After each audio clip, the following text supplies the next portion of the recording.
Hello everyone. In the previous lesson, we have learned how to declare a variable implicitly. In this video, we will learn about how to declare a variable explicitly. So to do that, we have to know about the data types. So Dart has various data types. So there is inbuilt data type and there is user defined data type. So class is an example of user defined data type. So when we will learn about object-oriented programming, we will discuss about classes. Now let's focus on our inbuilt data types. So there is 5 major things in this inbuilt data types. So there is numbers, there is boolean, there is string and collections like set, map and list.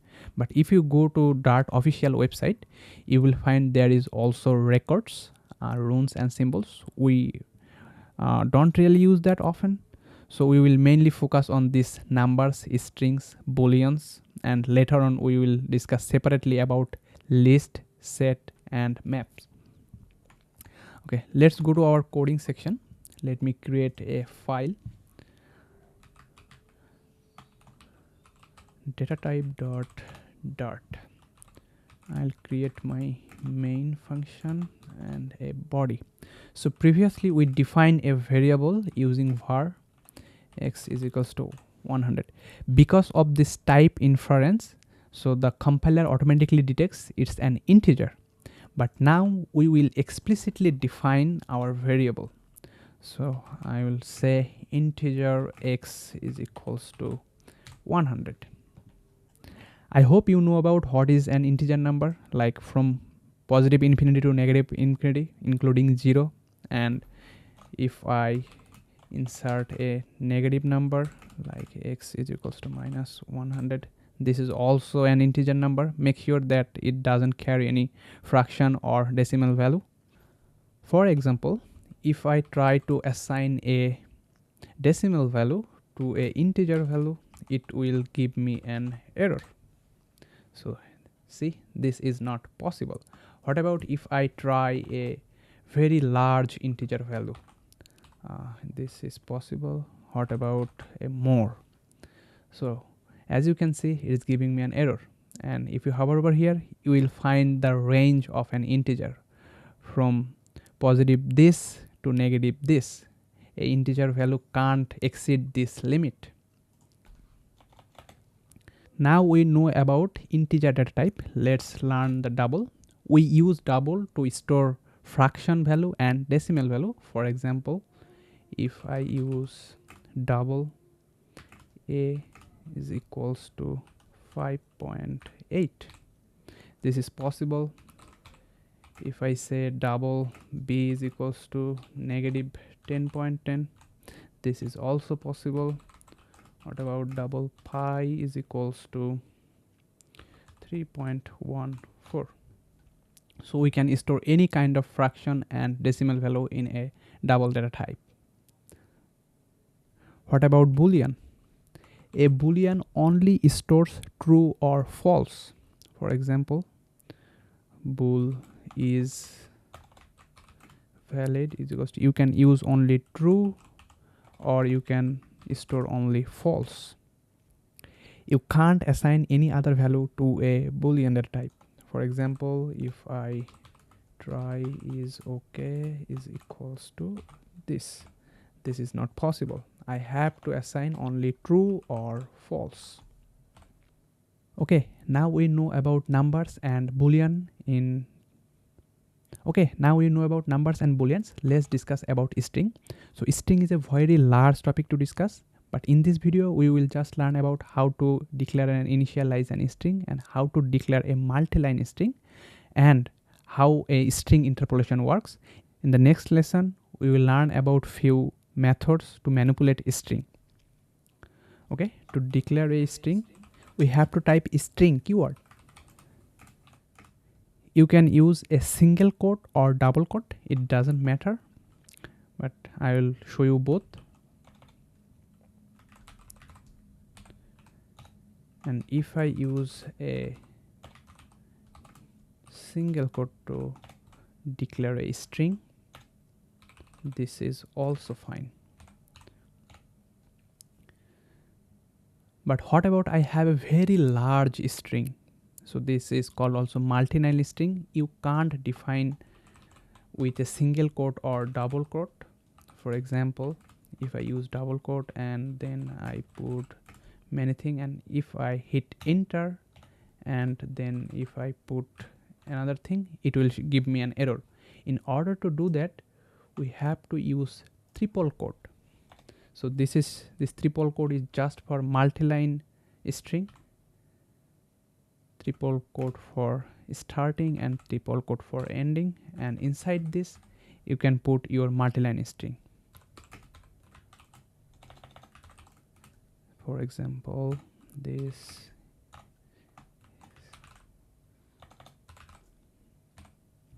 and here we go. If I print this multi-line string, you will also get a 3-line output. Let me print it, and here you can see I'm getting the same exact output what I have given in this string. But what about I want to write in a single line but show the output as a multiple line? In order to do that, you have to write a string and then give it a name. I will simply multi is equals to just a double quote, then, and where you want to break the line, you have to insert \n. And if you run this, let me comment out this line, and if you run this, oh sorry, I haven't printed yet.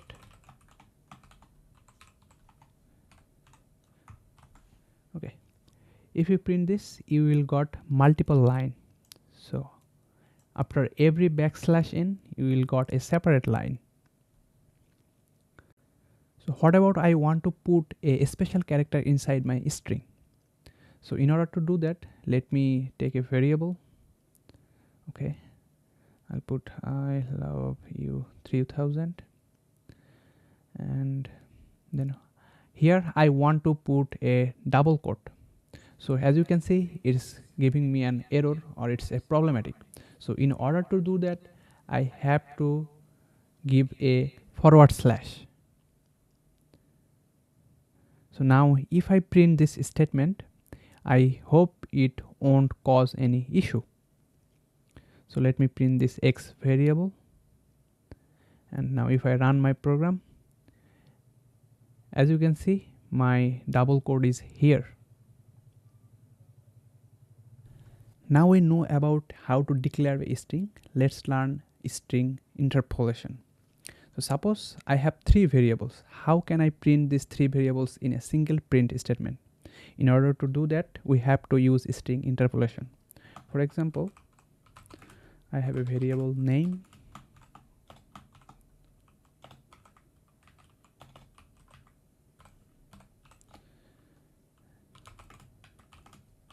then another variable age, and another variable is score.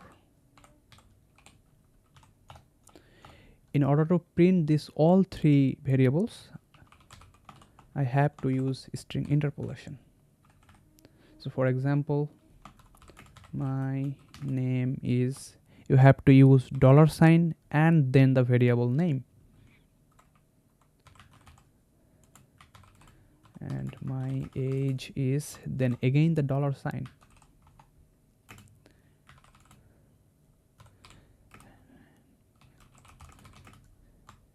Give the $sign and the variable name. If you print this, you will find your name variable, you will find your age variable, and you will find your score within the single statement. But what about I have multiple score?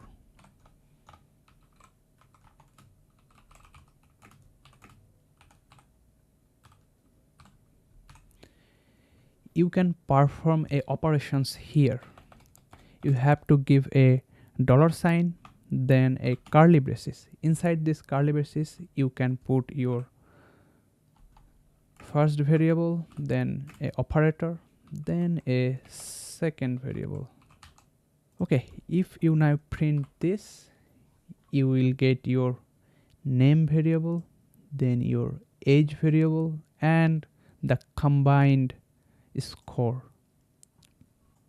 That's it. Thanks for watching this video. In the next video we will learn about string concatenation and few methods to manipulate a string.